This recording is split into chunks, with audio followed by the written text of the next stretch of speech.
ఒక్క ప్రమాదం 100 అనుమానాలు. ఎస్, గవర్నమెంట్ ఆఫీస్లో, అది కూడా రెవెన్యూ ఆఫీస్లో అగ్ని ప్రమాదం అంటే ఆలోచించాల్సిన విషయమే.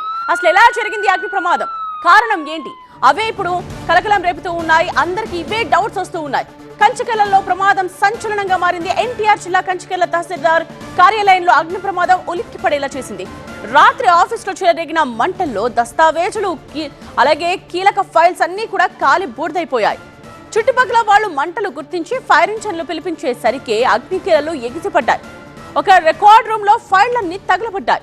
మరో గదిలో మంటలు ఆర్పారు అగ్నిమాపక సిబ్బంది. ఇక ఈ ప్రమాదానికి కారణాలపై దర్యాప్తు కొనసాగుతోంది. నిన్న రాత్రి ఆఫీస్ పక్కన కొందరు చలిమంట వేసుకున్నట్టుగా చెప్తూ ఉన్నారు. అక్కడి నుంచి నిప్పురవ్వలు ఎగిసిపట్టడం వల్ల ఈ ప్రమాదం జరిగిందా, లేదంటే షార్ట్ సర్క్యూట్ వల్ల మంటలు వచ్చాయా అనే దానిపై విచారణ తరువాత క్లారిటీ రానుంది. బయట నుండి నిప్పురవ్వలు వచ్చి పడేంత పరిస్థితి లేదని కొందరు చెప్తూ ఉన్నారు.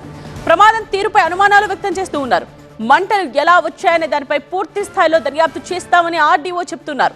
మంటలు ఆర్పిన తర్వాత బయటకు తెచ్చిపడేసిన ఫైళ్ల గుట్ట చూస్తే ముఖ్యమైన డాక్యుమెంట్స్, దస్తావేజులు లాంటివన్నీ కాలిపోయినట్టు కనిపిస్తోంది.